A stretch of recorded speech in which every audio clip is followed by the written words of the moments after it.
Hey everyone, Matt from Closum Books here. I had a hard time, getting started with this video. You guys know me. This will be a rambly all over the place one, but you guys know I'm moving.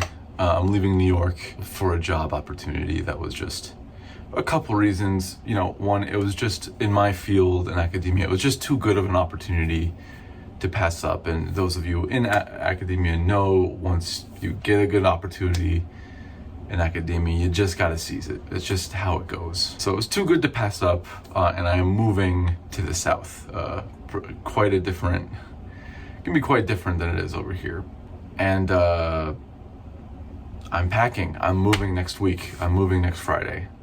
My partner and I went out last week to find an apartment, which I found one. I really like the apartment, but it's just making the whole it's making the whole thing real. It's making the whole experience very tangible.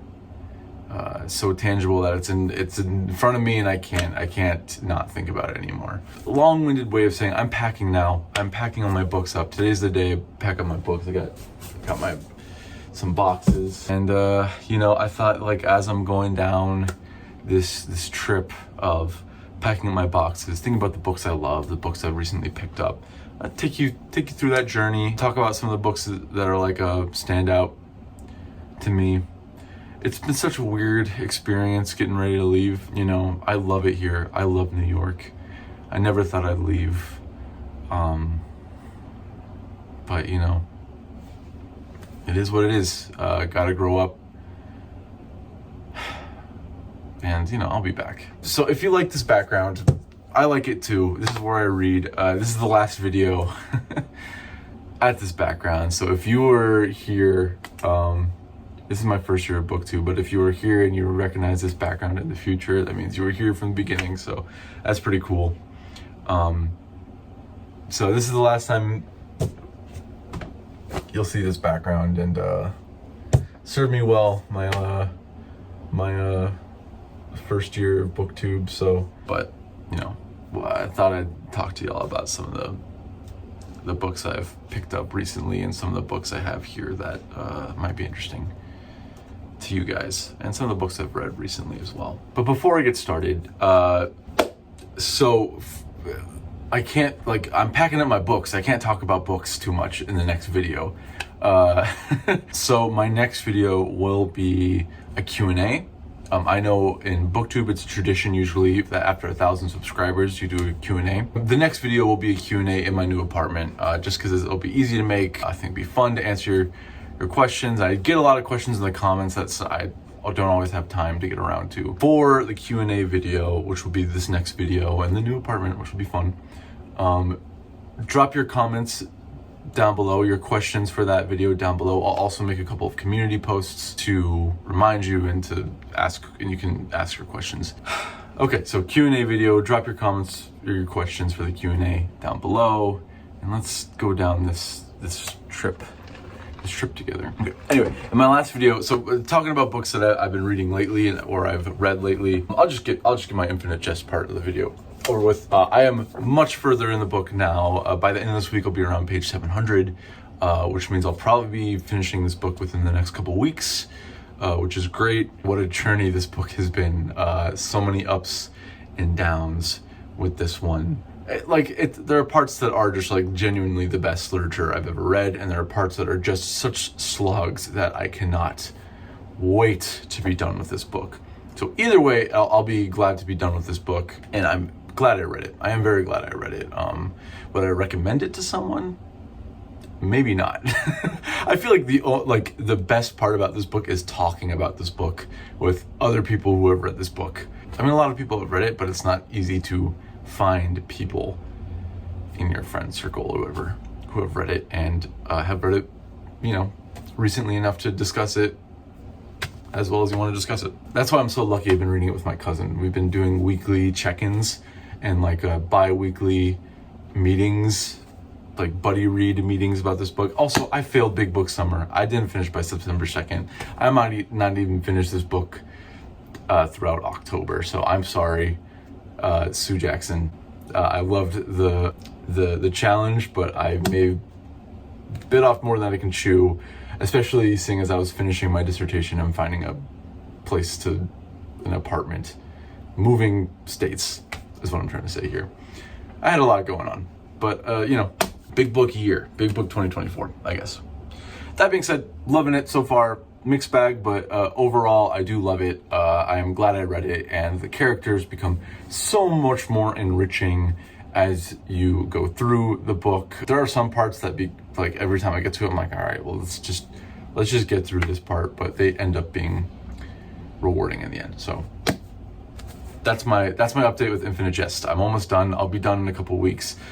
As far as like a long form review, I don't know. I don't even know what I could even contribute to like the vast amount of content made about this book. I might just like make a what I recommend or not video. I don't know, whatever. Okay, I finished a book. If you remember my last book, I had like a bit of an existential crisis about like how old I'm getting, because I was like, oh, maybe I'll read some Shakespeare and then watch a Shakespeare play. That's what I did, and guess what? It was fucking awesome. I read Macbeth, and I read it in one day, as I said I would. However, it took a long time. It took me, I think, like 6 hours to get through this thing.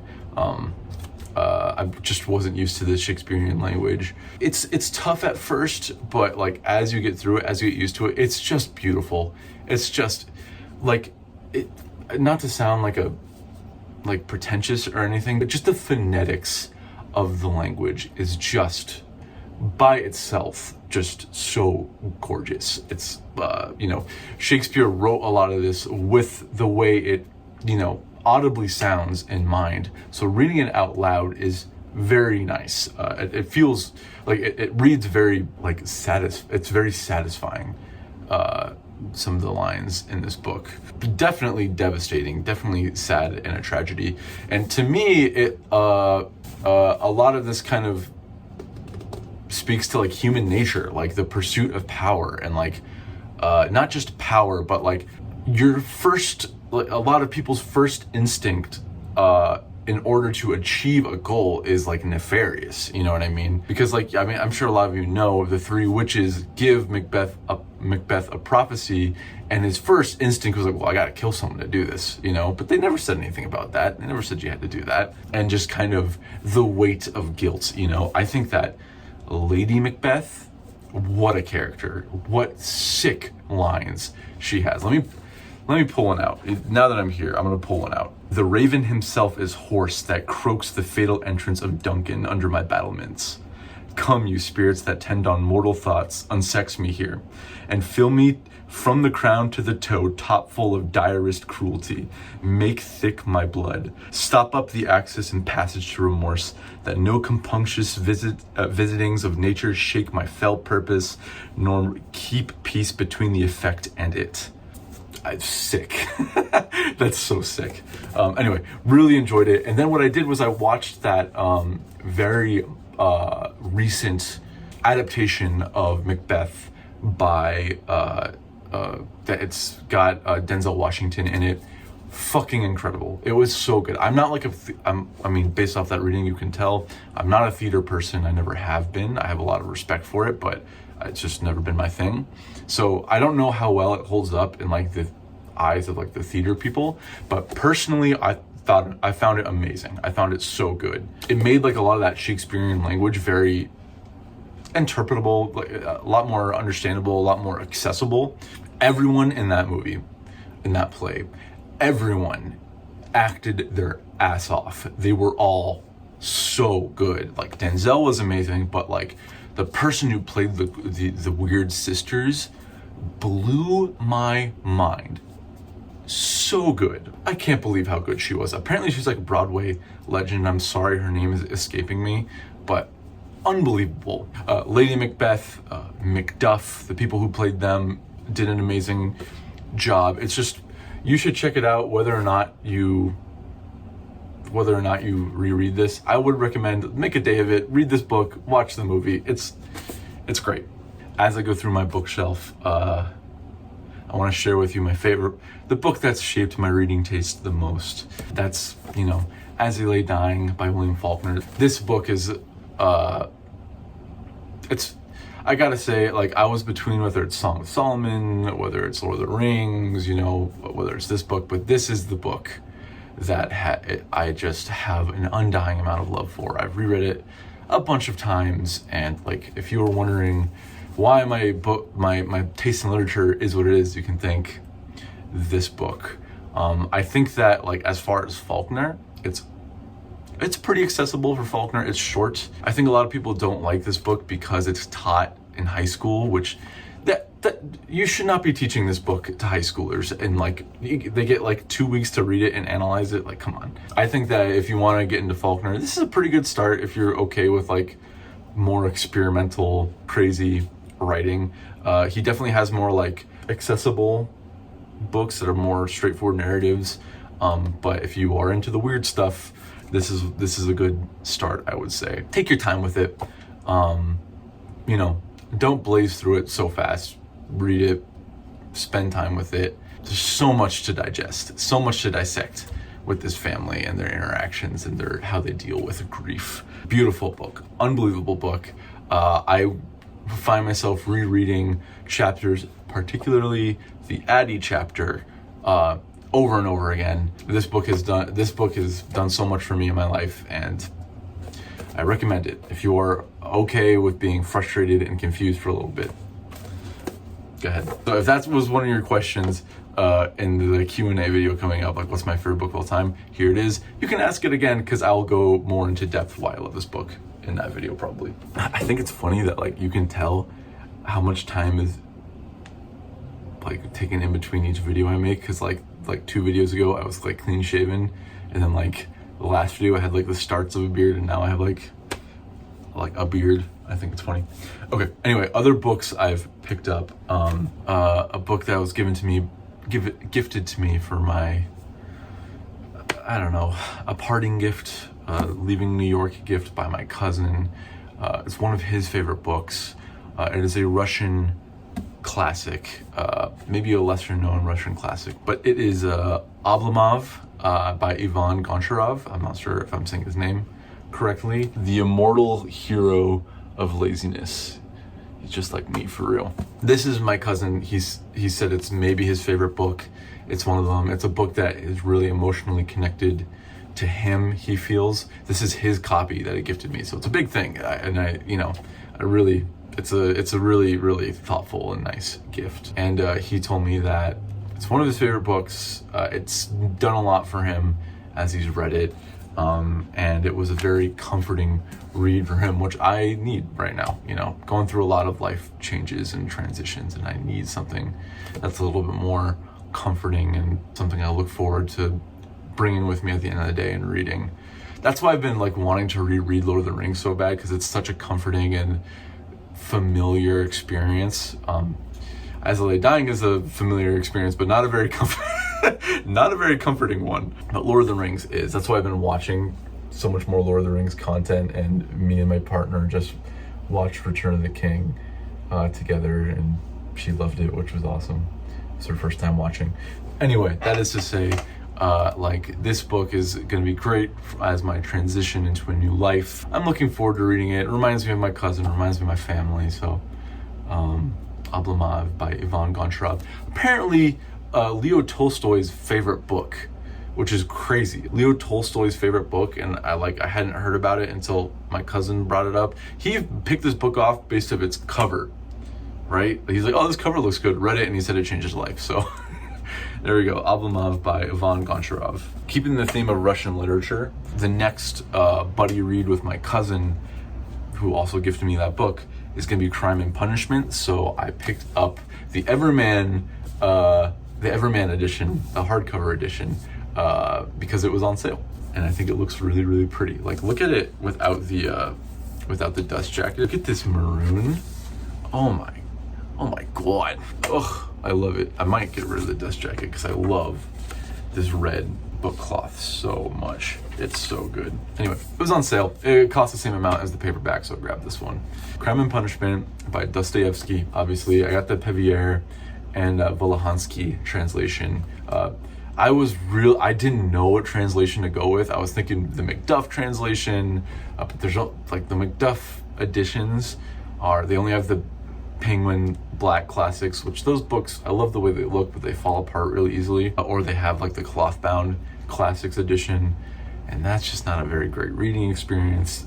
And like, if I'm gonna get a hardcover book, I'd rather it be this one. There's also that Oliver Ready translation. I read a couple of passages from it. It's maybe a little bit too modern for my taste. I was really having like a crisis, like which translation am I gonna get? And then my cousin found a Pevier and Volohansky translation on the stoop. Someone was giving it away in Brooklyn, and he was like, oh, that's a sign, so I just grabbed that one. Anyway, so that's the next buddy read with my cousin sometime early 2025. Okay, 3 books left. The last one I really am excited to talk to y'all about, so keep an eye out for that one. Okay, so 2 very different books from the other books I talked about. One, I posted about this on my community feed, Annihilation by Jeff Vandermeer. I love the movie. The movie is amazing, in my opinion, with Natalie Portman in it. Especially that last scene is crazy. So I was like, I have to pick up the book. I'm not a huge sci-fi guy. I'm not a huge sci-fi person. I've said before, I've read Dune, I've read a couple of Philip K. Dick's books. I love Vonnegut, if you want to count him as science fiction. I'm really enamored with the premise of this book. Kind of like going through that veil of like, and going to like other world that's like overgrown and, you know, mutated and crazy. It's also a book written by a man about 4 women, which I think is an interesting perspective. And I haven't heard any complaints about it, so maybe it's pretty good. I don't know. But again, I loved the movie. Like, it seems creepy, seems like ethereal, otherworldly, and I'm kind of in the mood for that as we get to fall. By the way, it is definitely fall now. I'm wearing a sweater not because I want to, it's because I need it. It's cold. It was like 60 degrees out, maybe a little bit less, and I took a walk around the neighborhood. One of the last walks around the neighborhood before I move. Oh man, whatever. That's Annihilation. I think I actually also posted about this book on my community feed. I went to a used bookstore. There's a great used bookstore, not quite near me. It's like 45 minutes east of me. What is it? The Next Chapter. Is it in Huntington? The Next Chapter on Long Island. I'll post a picture of it here. And they have great deals on used books. I got 2666 by Roberto Bolaño for, how much was it? Like $6? Yeah, $6.50. I got 2666 for $6.50. This book has not been open or read. Like, there's no marks in it. The spine is completely, you know, unblemished. And I got it for $6.50. So one of those books, like along with like Infinite Jest and all that kind of literature that I've always wanted to read. It is on that video I made, the books I'm going to read before I die. It's on here, so I picked it up. And not a 2024 book, potentially not a 2025 book. There are just a couple books I want to get to before this one. But I've always been interested. Those big, difficult books have always allured me, and this is one of them. And you know, after reading Infinite Jest, I just feel like the hardest part about Infinite Jest for me is the length. 1,100 pages of pretty dense writing, but it's not like, it's really just, the writing is not that difficult. Like, understanding what's going on, like, I'm sure the average reader wouldn't have any trouble understanding what's going on in that book. Like, the plot is relatively straightforward. You know, the writing can be dense, but it's not like hard to interpret, really. The hard part about that book is making connections from early in the book to later in the book, and kind of like getting these themes all tied together and keeping track of the narrative and the time, like the timeline, because the timeline kind of jumps around. But you know, it's, as far as like a reading experience, it's not that difficult. It's just dense and boring sometimes. So, which is the point? Well, I know that's the point of the book. Whatever. I already talked about it in the last video. That being said, reading Infinite Jest has really, and you know, Sound and Fury 2 has really boosted my confidence about reading these really dense and difficult books. Which is why I'm so excited to jump into Moby Dick. Whew, can't wait to read that book. Anyway, so that's 2666 by Roberto Bolaño. By the way, look at this fucking cover. It's so gorgeous. I love this color palette and this, is this oil? I don't really know. Like the old style oil paintings. And I think Ruben at To Readers It May Concern picked this book as like a book based off of its cover that he's excited to read, and that's good choice, Ruben. This is really, really nice. Also, come on, $6.50 for this book. Brand new, it's like $30. So yeah, looking forward to it. Okay, lastly, the big reveal, the book I'm most excited to talk about in this video. There is I'm moving to Nashville. I'm moving to Nashville, and there is a large bookstore, large used bookstore there called McKay's. It is like a warehouse, a 2-story warehouse of used books with unbelievable prices and some unbelievable finds.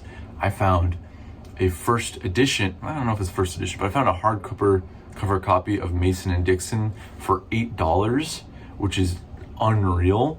I already have a paperback edition of Mason and Dixon, so I didn't pick it up. But also, like, I haven't read it yet, so I just felt like a poser if I had 2 copies of a book I hadn't read yet. But that's kind of the vibe of this place. You can go there and find some like real gems for a good price. I went there and I looked for The Halloween Tree by Ray Bradbury. They didn't have it, so I kept looking around and I found something that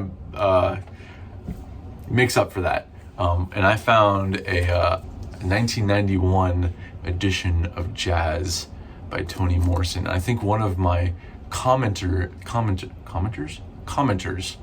recommended, if I like Faulkner, to read Jazz because it's written in a very similar stream of conscious, difficult to decipher style. And so this is a 1991, is that when this book came out? A 1992 edition of Jazz by Toni Morrison, and deckled edges, not my favorite, but whatever. And look at it without the dust jacket. Ooh, so sick. And you guys know my quest to read all of Toni Morrison's novels, and this might be the next one. Now that I have this version, and it was recommended to me so many times. But yeah, 1992 edition of Jazz by Toni Morrison that I got for $7. And in today's age, like when a new paperback costs you like $18 to $30, depending on how big the book is, getting this edition of Jazz for $7 was like a mind-blowing experience. But I was like, I gotta limit myself to one book just because I'm moving everything anyway, and I gotta pack it all up anyway. And I've been spending a grip just trying to move and get everything together. So yeah, Jazz, Toni Morrison, the GOAT. Okay, that's all the books I really wanted to talk about. It's been a lot, this move. It's been a lot on my brain, a lot on my mental. I mean, if I'm being honest, I just don't want to move. I don't want to leave New York. I love it here. This is my home. This will always be my home. But like, what are you gonna do? You know, gotta go where life takes you, and life is taking me south. Just a very different life and lifestyle down there. Anyway, you know, a reminder to please post your comments or your questions for the upcoming Q&A video. I cannot thank y'all enough for the support you guys have given me as I've started this channel. This channel has blown up way more than I ever expected it to. I thought maybe like by the end of the year get like 150 subscribers, which we have like more than 20 times that now. 20 times? Is my math right? Which is just mind-blowing. I can't believe you guys want to sit here and listen to my dumbass talk about books. But you know, I can't thank you guys enough for the support. It really does mean the world to me. You know, I'm hoping I can always make videos for you guys, just rambling about the books, and that will always be enjoyable for you. wish me luck in this upcoming transition. The next video you see will not be in this space. It won't even be in the same state. So I will talk to y'all soon. Stay safe. I love y'all. Talk to y'all soon. There it is. Most of my books all packed up. Still got a couple here and there. My sad empty bookshelf. All right.